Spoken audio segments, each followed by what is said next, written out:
We're going to talk about some guys that we are fading at current ADP, talking about guys in the first 5 rounds. So ideally, we're going to try to get to 5 fades, one from each round here. Mario, who's someone that's going in the first round that you're off of at ADP? Well, there's a few guys, but the biggest one, the one that I've got circled, is, and I'm really surprised that he's back up this high again. Christian McCaffrey, who goes third overall and is actually slipping a little bit. To be fair to the underdog ADP, I don't know if I don't know if McCaffrey's liable to slip further. The next player up is Travis Kelce at a hefty 1.7 later in the ADP, nearly tied with Cooper Kupp at 5.0. I think McCaffrey was going second overall ahead of Jamar Chase previously, but now it's going Jefferson, Chase, McCaffrey. Still don't want McCaffrey at 3. There's a few reasons. I guess the quickest one is I don't want to take McCaffrey at 3 in a market where Jonathan Taylor goes 12, 14, 15. Oftentimes, Jonathan Taylor, Saquon Barkley go later than Bijan Robinson, for instance. So, and in that sense, I'm fading Bijan Robinson in the first round, but I think I'd rather have Bijan at 12 still than McCaffrey at 3. And that's not me hating McCaffrey. It's just I'm worried about the durability of a guy who has his injury history at his age, of his Yep. build too. It's different than Derrick Henry being a 245 pseudo human. Christian McCaffrey's more mortal sized, and his injuries are still recent and still real. Yes, absolutely. So him at 3 is interesting, and he definitely had a good share of the workload there in San Francisco, but he definitely just has those durability concerns, and if they have running back depth, they're smart to take a couple carries, couple catches off his plate when they can. So yeah, it might be a little bit maxed out, but I'm less skeptical of him in the first round now than I was this time last year, where he was still like a top 3 pick, and it was like, haven't we not seen what just happened the last 2 seasons? But even still, I think your point is well I taken. like going Mine, receiver if possible is the main thing. I want to be getting that Taylor pick at 13, but if not, I want to go receiver and then go at the running backs personally. speaking of receiver, that's where my fade is for this first round. Cooper Cup.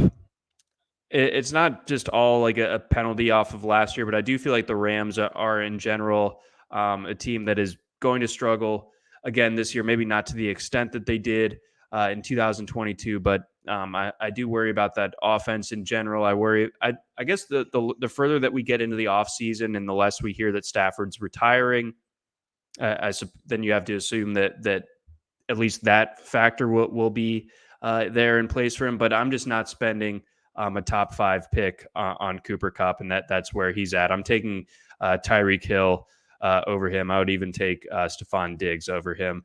Next round up, who are you fading in the second round? For me in the second round, it's clearly Kenneth Walker. I wanted to say, what did I want to say? I want to say Bijan Robinson, but Kenneth Walker has there's such a weird understanding people have the dynasty, the fantasy scene understanding of Ken Walker, sorry. So weird. Because Rashad Penny got hurt and Walker finished well last year, and because a lot of people had pre-registered valuations of Walker based on the basis of dynasty rankings, which were made mostly on the basis of draft capital rather than even anything about who Kenneth Walker is as a player. There's this assumption that just like, oh, he's out now. It's the beast is loose. He's like a top 5 running back. That's it. Nothing to see here. Look, man, if Rashad Penny re-signs with Seattle, Walker's a landmine until like the 6th round. And people have been taking him in like the top 15, stuff like that. Rashad Penny started over him and was more productive than him, which he did.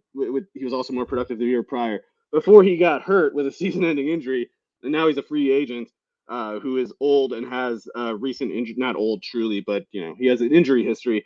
He's going to be cheap in free agency, and the Seahawks like him. We know that because he started over Walker last year. If Penny gets re-signed, Walker's not getting to like, I don't know, 200 carries, 250 Oof. carries. So yeah, I mean, Penny gets hurt again, but that's what they need to happen in that case. And I feel like Walker's current ADP just thinks like, oh, he's going to get 20, 25 carries a game. It's like he might not. And if he doesn't, he's in trouble because there's not much he can do as a pass catcher. No, he definitely is still a little bit limited in that facet. My thought was Brees Hall, but that would be cheating a little bit as far as the second round. He's an early third round pick, but I'm still a little bit dubious on him even there coming off of the ACL. But my third round fade would be Ramondre Stevenson for the Patriots. I just think it's a bit high.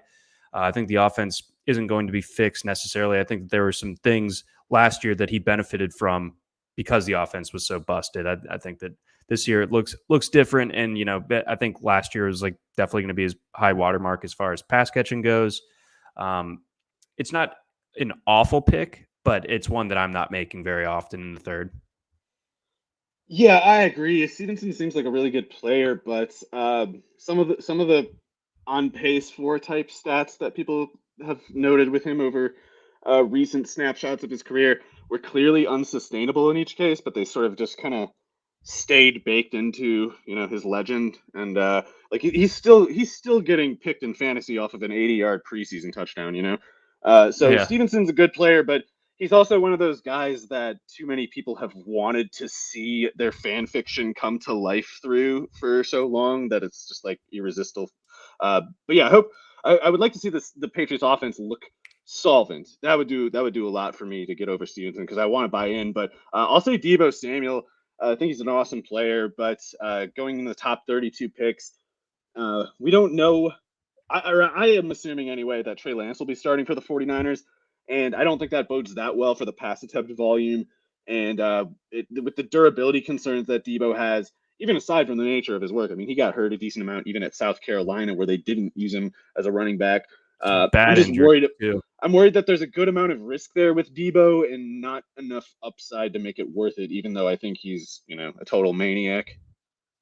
Yeah, and no, that's definitely fair with regards to durability. And then if the offense is led by Lance, then yeah, you have to figure that target volume projection has to come down a decent bit. In the fourth, who's off your radar? Sorry, in the fourth here, 36, 39 on. Okay. Definitely don't want anything to do with. There's a few guys I don't like in this range. I was out on Christian Watson. That's one of them for me, but even more so, I really don't like T.J. Hawkinson, and I also am not a fan of Pittman that much. But with Watson, I also have concerns. I don't think he's volume capable in any offense, and thus I think he's kind of like big play dependent. Very big play capable, certainly, but Sure. big play dependent. And if you're going from Rodgers to Love, there's a risk that Love is a well below average starting quarterback, and then you're talking about an offense that doesn't have big plays in the first place to distribute. So I'm Hmm. worried about Watson for that reason. But yeah, I hate this range kind of. I do too, and definitely want to, but like you were saying, get your receivers a little bit earlier. Maybe get some running back action in this range because receiver is a little bit grody there I'd in the also take fourth. And Kittle over Hawkinson. I no way yes, in hell would I take Hawkinson over Kittle. no, no, no, no. And then rounding it out, fifth round. Where are you avoiding? There's a couple guys in here that I'm probably reaching for in the fourth if I get the wrong pick. Like I actually like Christian Kirk and Jerry Judy, Drake London, especially more than some of those other I guys got that. Kirk in an underdog best ball this past week, right around there, and I was very happy with that. Yeah, I've seen some people take him ahead of Calvin Ridley, which I wouldn't do, but I do think they're going to be pretty, maybe a little closer together than a lot of people think.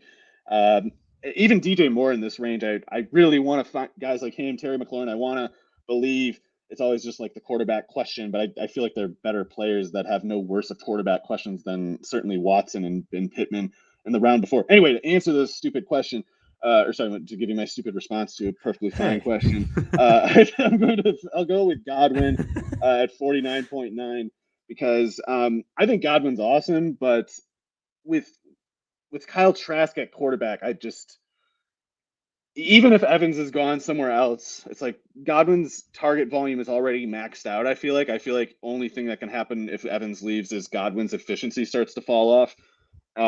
Yeah, and he's taken so many hits for Brady the past couple of years, and he already had been a little bit injury prone. So I hate that it's the case, but I'm worried for Godwin's playing circumstances.